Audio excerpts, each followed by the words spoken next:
doesn't know it. I tried to warn him at the embassy party, but he pretended not to know what I was talking about. Who does? It's very simple, Dimitri. Red light. Red light! Was that red? Now, of course, you could ask the question, just because she runs the red light, why do the other cars have to run into each other? Maybe they would have been in different lanes, but It's supposed to be a comedy. we don't ask that question. Yeah. Jill Beth Williams is an American housewife who fantasizes she's an international spy in American Dreamer, one of the new movies we're going to be reviewing this week on At the Movies. And across the aisle from me is Gene Siskel, film critic of the Chicago Tribune. And across the aisle from me, Roger Ebert, film critic of the Chicago Sun-Times. In addition to American Dreamer, we'll also be reviewing the controversial Brian De Palma thriller Body Double and a Ken Russell sex-oriented film called Crimes of Passion. And at the end of the show, our special X-ray segment contains a tribute to the great French director Francois Truffaut. But first, Roger begins with George Burns in a rare double role. Well, one of the items of faith on this program, one of the things that Gene and I very rarely have any arguments about, is the feeling that 9 out of 10 movie sequels are rip-offs, retreads, and a total waste of time and money. When you see Part 2 or Part 3 after the title of a movie, you know you're in trouble. Right. But Oh God, You Devil is a delightful exception to that rule, a charming movie with a lot of heart and a wicked sense of humor. The movie stars once again the ageless veteran George Burns in his third performance as God, and in a double role, his first performance as the devil. Here's a scene where a young musician who wants to be a rock star has made a deal with the devil, and now he's having second thoughts. Why are we here? In Las Vegas? I have my reasons. Don't question them. You're in enough trouble already. Can I get out of it? You made a deal with the devil. How dumb could you be? That's your third in a row, Pop. Later in the movie, God and the devil play poker with that young man's soul as the stake. Well, okay. I played once before. May I sit in? Didn't expect you. This'll just be the two of us.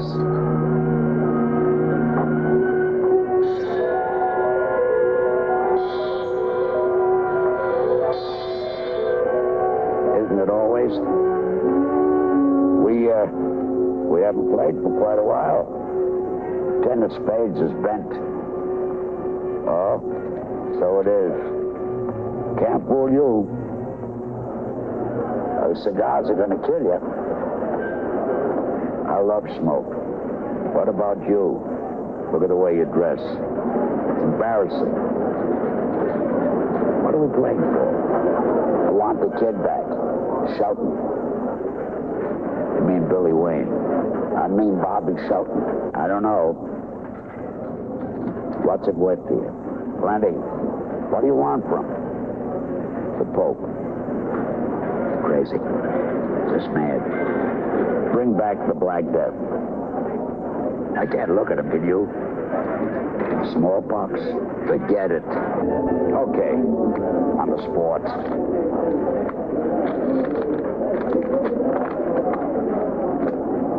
You can have him back if you win. And if you win, he dies. Burns has always been famous for his timing, but I think that's probably the first time he ever had to have timing with himself. George Burns is wonderful in this movie. He's always been good as God, but nothing improves a movie more than an interesting villain, and George Burns' Devil is a masterpiece of sly timing and sneaky little references to all the harm he's done, the Black Death, the plagues of locusts, the floods, and so forth. But there was more in this movie than George Burns. I found myself actually getting involved in the dilemma of that young musician who has become a rock superstar after his deal with the devil, but he's lost contact with his wife and his child as part of the deal. Oh God, You Devil is a real surprise, not just another sequel, but a whole new approach to the basic inspiration of George Burns playing God. We absolutely agree on this one. First of all, you start with George Burns squared times 2 here. He is one of the most likable people in the entertainment world today, and so we see him in 2 roles. It's just that much better. The other thing, though, it's true. In the corny way, this is sort of like one of those movies that could be shown at Christmas time now for the rest of the year, rest of the, for dozens of years, where it is a warm statement. You actually see that maybe it would be better to be with your wife than have all the riches in the world. In a way, it was almost like a Frank Capra movie. The movie starts with that rock star, Ted Watt, when he's born, and his father, this is 25 years ago, is asking God for help. And so God has been watching over this kid all along. Even when the kid makes a deal with the devil, God still got his finger on him. So that kind of story is a kind of Capra sort of combination of the supernatural and good-heartedness. I do appreciate they have tried in this series to make it more than just George Byrne walk-on lines. Oh, God 2 wasn't that bad. This is even better. Yeah. Coming up next at the movies, a woman writer dreams up an unbelievable adventure. Nothing you do can further embarrass you. American Dreamer is about just what its title says it's about. A young housewife wins an amateur writers contest and winds up in Paris to receive her prize, only to find herself in a wild romantic adventure with another writer, played by Tom Conti. Now, when she gets conked on the head in Paris and wakes up, she believes she is the romantic heroine of a whole series of novels, a romantic heroine called Rebecca Ryan. And in this scene, as Rebecca, she's about to crash a party and get involved in an espionage plot. Time is ticking away. I wasted 2 valuable hours getting out of the hospital. You escaped? Just barely. That black Citroen was no accident. Just another crude attempt to get rid of Rebecca Ryan. Oh, Rebecca Ryan, I see. They obviously think I know something. Well, it's something worth killing you for, obviously. Right. Yeah. My God. The embassy party tonight, of course. No wonder they tried to kill me. I suspect my arrival there will surprise some of our old friends. I want you to come with me. I imagine you do, yes. I suppose I could stand here all night asking you who's responsible. You wouldn't tell me, would you?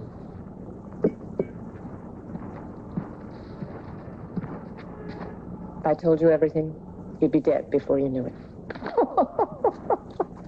You're very good, you know. You're confident, you're convincing, you're undressing. Oh, be a dear and fix me a martini while I change. That's Jo Beth Williams again, undressing. She did it in Teachers. She does it here, too. She did it in Kramer versus Kramer. Takes her clothes off. She's a good actress. I don't know why she keeps taking her clothes off.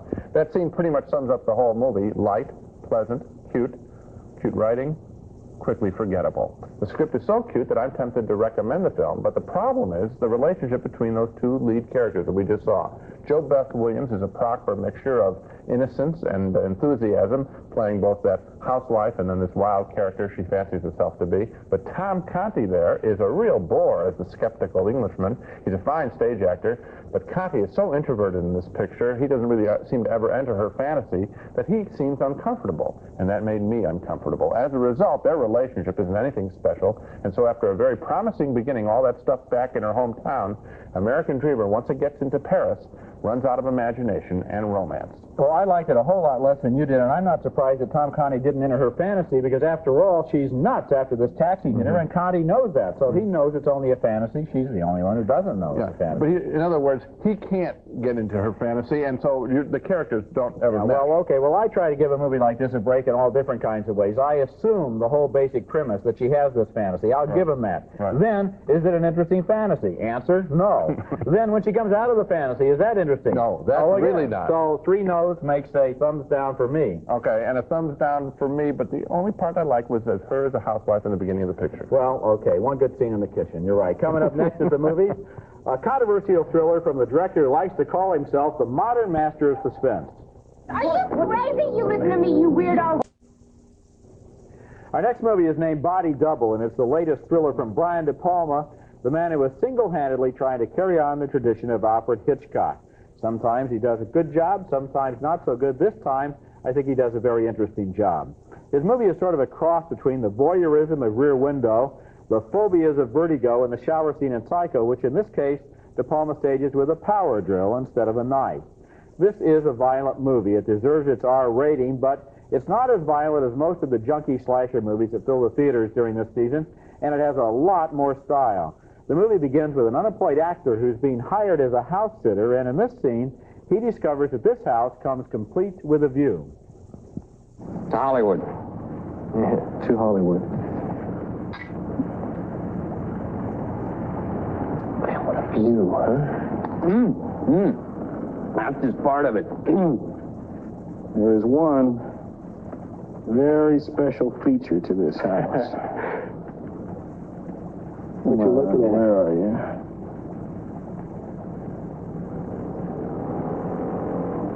There she is. Showtime. Dick, I'd like you to meet my favorite neighbor. Okay.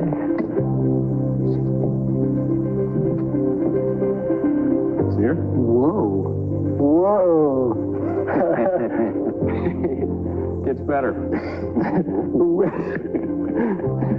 What's she doing? Keep watching. You'll see. Want to get a little closer? Yeah.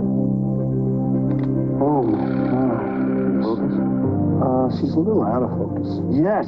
Yes. Yes. Yes. Hang on. Does she do this a lot? Like clockwork, every night. That's Craig Watson as the hero, and as he watches that woman through the telescope night after night, he begins to suspect that someone else is watching her too, that she may be in danger. And so he begins to follow her.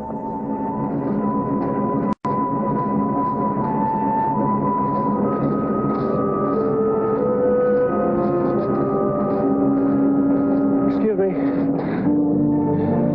Someone's following you.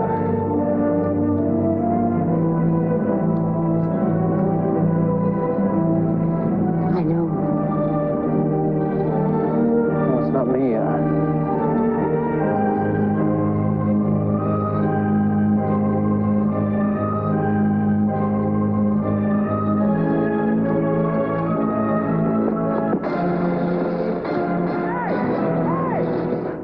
That's Deborah Shelton as the woman who fascinates him, and that's great the way that is all built up with just a little dialogue at the end. Later in the movie, without giving away too much of the story, I can say that Watson becomes convinced that a double is being used as part of a murder plot against that woman, and that leads the hero into the world of pornography in search of an actress that he believes may be working as the double. One of the interesting things about Body Double is the way that Brian De Palma uses all sorts of different film styles to tell this story. It starts out with a cheap vampire movie that Craig Watson is allegedly starring in as an actor, and then there's the Hitchcockian scenes like the one we just saw, and then at the end, the spoof on pornography.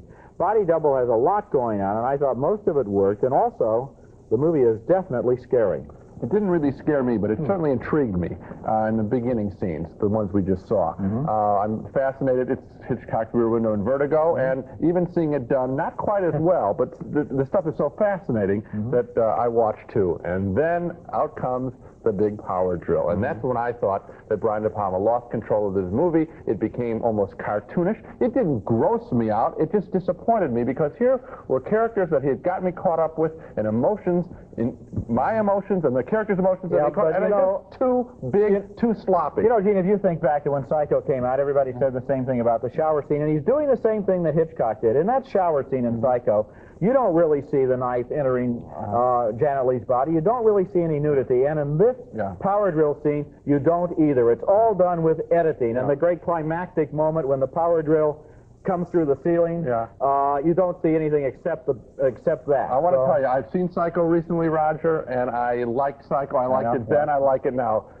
I'm reviewing this picture. I don't like the power drill. Okay, I don't like the power drill scene is obviously the great moment of truth for everybody who sees this movie. Apart from that, though, what I like, the visual imagination, all the pyrotechnics with the camera that tilts, the great lighting, the lighting from the side, the lighting from underneath, the romantic music, all of it. The music is wonderful, and Roger... It's much more exciting than most thrillers that you go to see today. Well, you're saying it's better than garbage? Yes, I'll say it's better than garbage. I won't say it's a good little more than that. I didn't quite say that. Yeah, it is a half of a movie. When it starts to go into the porno world... Thumbs up, thumbs down. Down, and sadly down. Okay. Our next film is Ken Russell's Crimes of Passion, the story of a young man having his eyes and libido opened by a sexy woman who is a fashion designer by day and a hooker by night. Kathleen Turner from Body Heat plays the hooker, and one night while working her beat, she attracts a creepy character played by who else? Speaking of Psycho, Anthony Perkins, who overacts in this film more than is required by this outlandish script. Take a look. Tell me your name. Or is that a tough one? China Blue. China Blue. I like it. It's rather exotic, like something out of Charlie Chan. B-movies have always been my inspiration. What's yours? Going my way? All you need to know about me is that I intend to save you. And all you need to do is be there. Stay with me, Giant Boy. Trust me. I'll free you. Who are you? You're not a reverend. Who are you? I'm you. What a nut. Perkins comes close to rooting this movie. Much more compelling is the film's most innocent character, a young man intrigued and scared by the freedom Kathleen Turner represents, and here she's at home with him, away from her hooker world. It's so hard, Bobby. No man's ever given me that kind of faith before, that kind of respect. That hotel is the safest place in the world. I can do anything there. I can be anything I can dream of because it's not me. Don't you see? I'd only end up disappointing you. I can chance it. I'm tough. I'm not. Wait a second. Look, just remember one thing. We're friends. What we did in that hotel room we can do here. We're the same people. We've done as much as two people can. Only now it'll be for each other instead of to each other. And you can't fly any higher than that.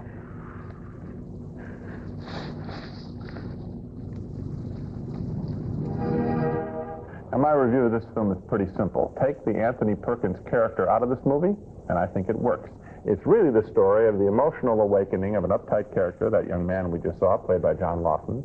And watching a character change as much as he does in a film is always fascinating. And the Kathleen Turner character is, for all of her apparent freedom when she's a hooker, as you can see, she's really quite a little bit sad. And she changes too during the course of this movie. You'd like to see these two people settle down with each other. That second scene works. But almost every time they get started, in walks Anthony Perkins to wreck this movie, playing a caricature of his role in Psycho, which was obviously quite weird to begin with. He really goes over the top this time. Now, when we see Kathleen Turner or Joe Laughlin, we see characters. When we see Anthony Perkins in Crime and Passion, we see Anthony Perkins, who reminds us, sadly, that we're watching a movie. So, a mixed review for me from Crimes and Passion. I give it even less than a mixed review. Two big problems for me. One of them is that Ken Russell, as a director, goes over the top, too. His photography of the sex scenes is so lurid and so over-photographed with all those flashing lights and everything else. It's true that they always have the hotel room outside the neon sign. Hotel, it's the flashing red light. So that the sex, which is weird enough or strange enough to begin with, then becomes only a sideshow to Russell's overwrought direction. So that I thought, if he had been more restrained, the sex would have been more sensational. But apart from that, of course, this movie was shot to be an X-rated movie. It's been cut down to be an R-rated movie. A lot of the scenes are missing key moments. For example, the scene that seemed to me potentially the best in the film, I know which one when she goes to visit the dying man. Right. Obviously, we only get the beginning and the end of that scene. Without the middle, it doesn't even count as a scene, and that goes on over and over. This guy, here's our difference. Then I take it you didn't like Perkins No, either. I didn't. No. The guy, the young man, Joe Laughlin, that's an interesting character. That's an interesting character. He seems to have wandered in from another movie next door that would have been a more interesting movie. Okay. Next at the movies.